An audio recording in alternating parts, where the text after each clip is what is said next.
back to my YouTube channel. So, ngayon, nagbabalik ako dahil gagawa na tayo ng baked Kani sushi! So guys, narito ang mga ingredients na gagamitin natin.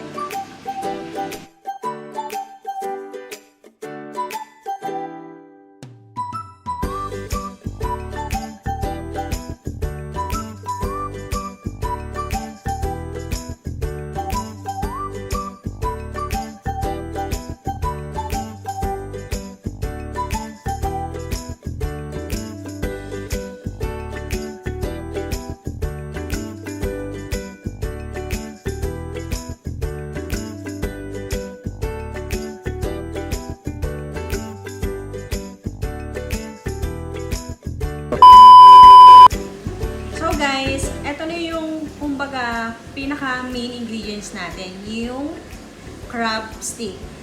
So, para makuha mo tong gantong tsura, hihiwain mo muna to into cubes.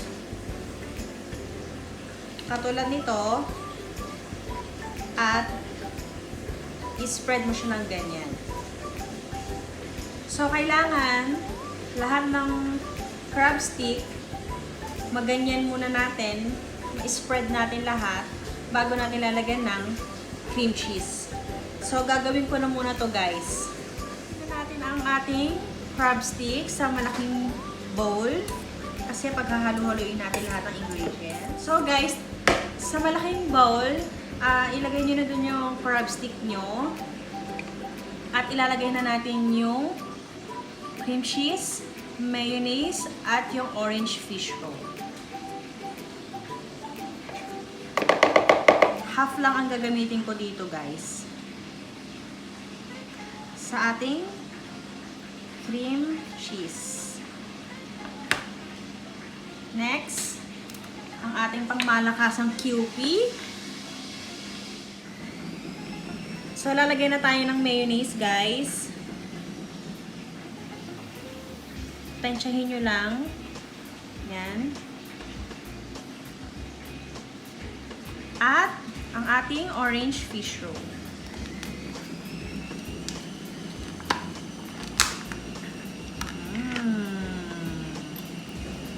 Ito, tatansyahin nyo lang din to guys.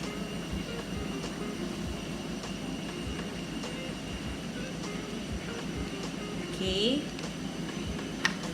And then, hahaluin na natin siya.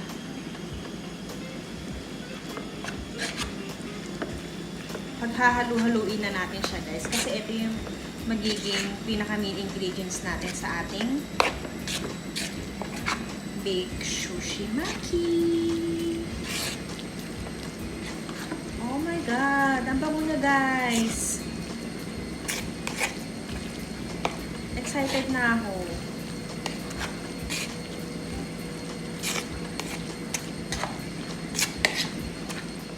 So guys, ito na ang ating main ingredients, ang crab stick. So pupunta naman na tayo sa Sushi Rice. So guys, para sa ating Sushi Rice, instead gagamit tayo ng rice vinegar, gagamit ako ng ibang product, which is itong sushi powder, na pwede rin namang gamitin para sa ating baked sushi. So, eto na guys yung rice. Sushi rice ito, 2 cups.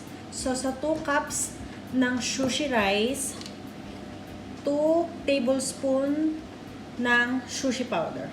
So, ilalagay na natin siya guys. So, ito na guys. Tansyahin lang natin siya guys. Mas maganda, mas mainit yung kanin para mas nakahalo ng maigi yung sushi powder. So, maglalagay lang tayo ng 2 teaspoon. Okay? So, guys. So, hahaluin na natin siya guys habang mainit. Tamang-tama. Para ma-absorb niya ang ating sushi powder.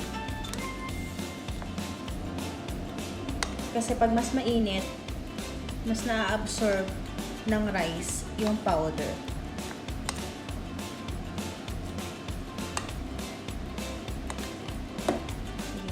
So guys, ilalagay na natin itong rice, sushi rice dito sa ating lalagyanan.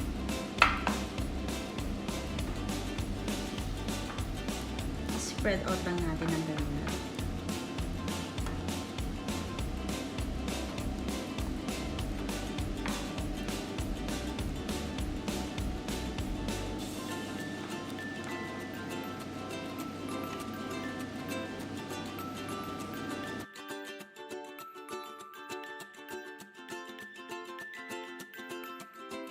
Lalagay na natin ang ating furikake.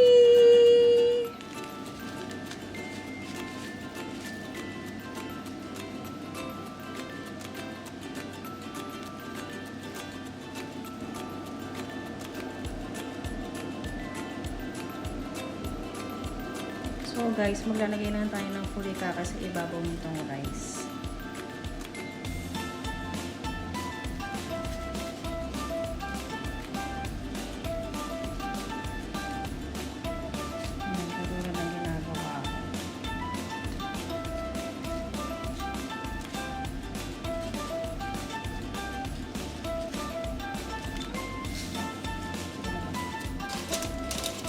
So guys, ilalagay na natin ang ating main ingredients. So yan.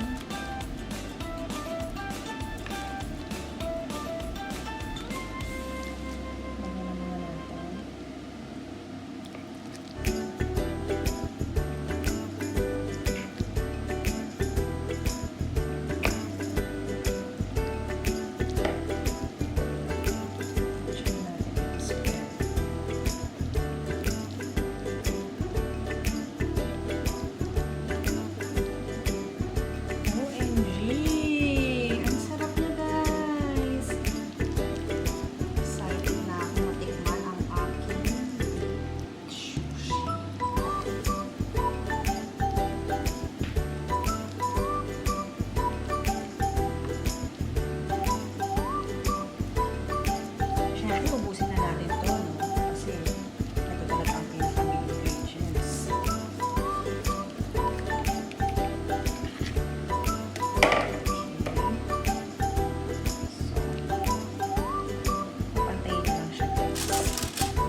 Guys, ang ating pinaka-finished product, lalagyan natin siya ng orange fish roll sa ibabaw.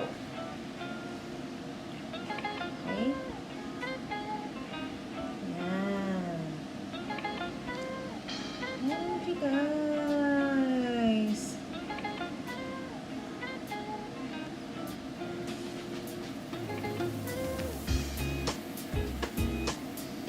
Parang ang sarap naman ito. Excited na ako.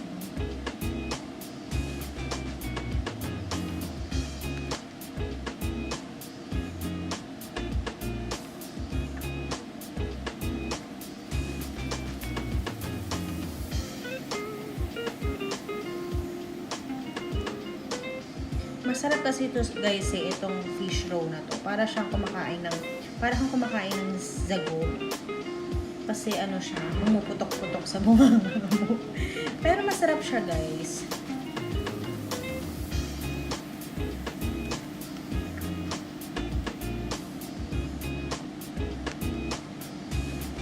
Okay, lagyan lang natin lahat para pantay. Sige ka. So guys, i-bake natin siya ng 5 to 10 minutes.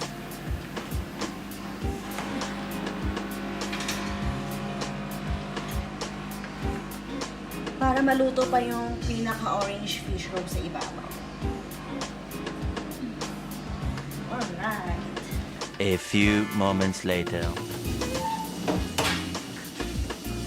So, magdahan-dahan lang tayo guys dahil mainit to.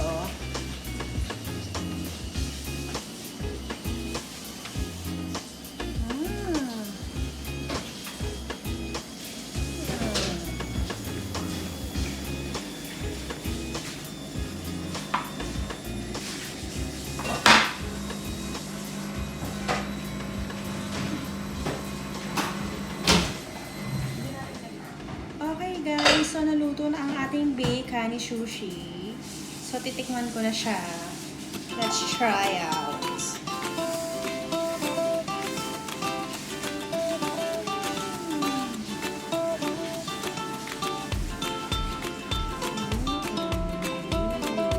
Init. Ito guys, at ilalagay natin siya sa ating seaweed.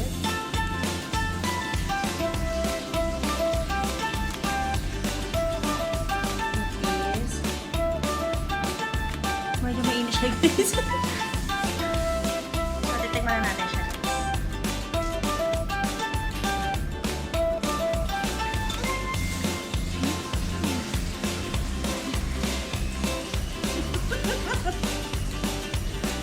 Sarap!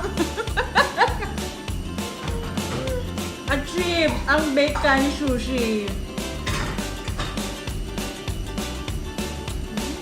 $2 na siya. Oh, kainin mo na to.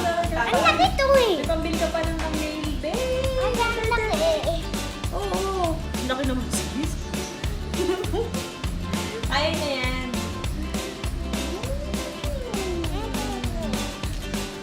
Wow! Tastes good?